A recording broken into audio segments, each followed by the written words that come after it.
En la actividad se nos presentan dos casos. En el primer caso, dice, en un aula de primaria hay un estudiante con discapacidad visual que requiere apoyo adicional para participar plenamente en las actividades educativas.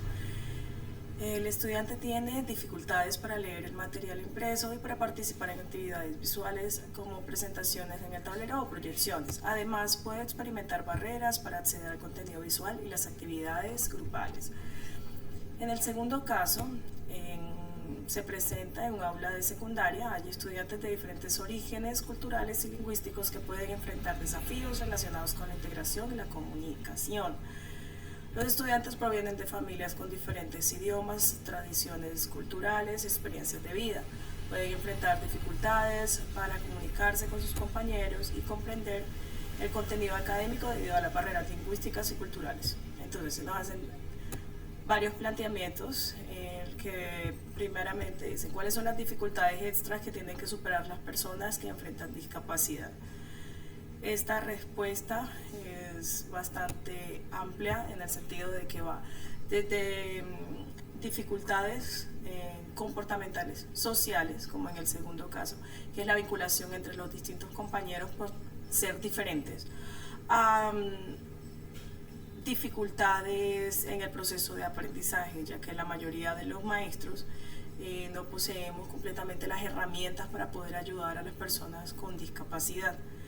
Entonces, en el primer caso va a tener dificultad con respecto al acceso a mucha información, que es una ventaja competitiva que tienen sus compañeros, ya que los demás pueden ver bien y pueden acceder a más información. En el caso de la persona del segundo caso, de los que vienen de diferentes comunidades, si hay una barrera lingüística es complejo porque conseguir información en su idioma puede llegar a ser aún más desafiante. Digamos, en el caso de una persona que sea de una comunidad indígena, encontrar información académica para respaldar sus clases va a ser bastante más complejo que a la media que está trabajando en el idioma español. ¿Qué potencialidades poseen las personas con discapacidad y cuál es el gran desarrollo que pueden tener con el apoyo necesario? Aquí tenemos algo muy curioso. En el primer caso tenemos la discapacidad visual. Siempre se ha sabido que una persona que carece de un sentido desarrolla otros, así que posiblemente esa persona que tiene dificultades para ver tenga un oído más desarrollado, una memoria más grande que sus compañeros. En el caso de las personas con de diferentes etnias o de diferentes idiomas, tienen la ventaja de que al momento de aprender otro,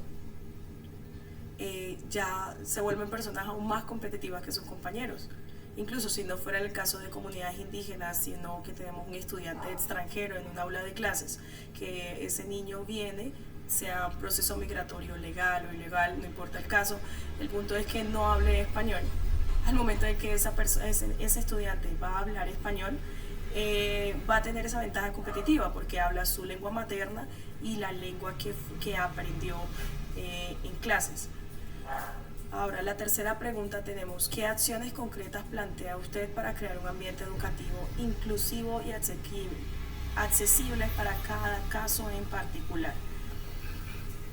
Las estrategias, ambientes educativos inclusivos y accesibles, eso lo podemos ver desde el campo académico, crear alternativas que permitan que los estudiantes, en el caso de la discapacidad visual, nos permitiríamos enfatizar más en la verbalización, en lo que le decimos a los estudiantes en el aula de clase, buscar la gestión de que el estudiante pueda tener un dispositivo de audio que pueda grabar las clases, ya que no puede ver lo que se está anotando en el tablero, y cualquier tipo de explicación o que se diga debe ser completamente verbalizada. Educando, en ambos casos se aplicaría a educar a los estudiantes en primaria, en bachillerato, a los compañeros, para que entiendan y sientan que hay una persona diferente, pero que sea diferente no los hace, a esa persona no la hace menos y a ellos no los hace más, para evitar procesos de discriminación dentro del aula de clase. En el caso de acciones concretas para las diferencias culturales y lingüísticas, es explotar esa parte que tenemos como seres humanos, de que somos personas más allá de la religión que poseamos, más allá del idioma que tenemos, tener esa sensibilidad. Incluso en el caso de las diferencias de idiomas, el lenguaje de señas puede llegar a ser incluso universal. Entonces aprender a comunicarse a través de señas, aprender a comunicarse con la familia, encontrar tal vez un traductor o un miembro de la familia que pueda ayudar en el proceso dentro del aula de clase.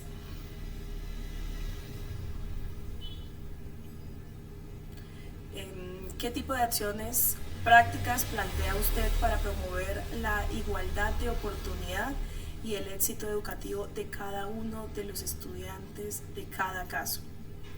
Como lo mencioné anteriormente, las acciones prácticas serían, primero, no discriminar al estudiante en ambos casos, mantener al estudiante con discapacidad visual en el aula de clase en primaria y a la diversidad que encontramos en bachillerato, mantenerlos en el aula de clase.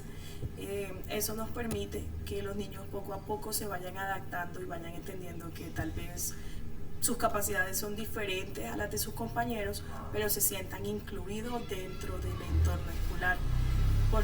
Segundo, la persona que tiene, el niño que tiene la discapacidad visual, tenemos que acentuar, como lo mencioné anteriormente, acentuar todo lo que sea verbalizado.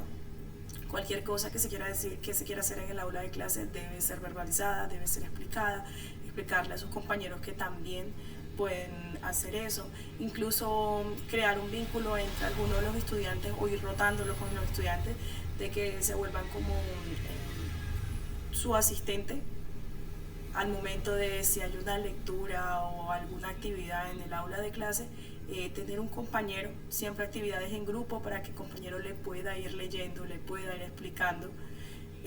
Si tiene alguna duda, sentir el apoyo por parte de los compañeros. Con respecto a la diversidad lingüística y cultural, revisar en ese caso si de pronto esos que son diferentes, hay varios de la misma comunidad, alguno de la comunidad puede hablar el español o puede entender un poco de español o el lenguaje de señas, y así poco a poco se van incorporando esas personas diferentes, encontrar puntos, estudiar las culturas de los estudiantes que tenemos en la clase y encontrar esos puntos en los que coinciden, en los que toda la clase coincide, y enfatizarla para que de esa manera sea más sencillo para los estudiantes poder incorporarse al aula de clase. Eso sería todo. Muchas gracias.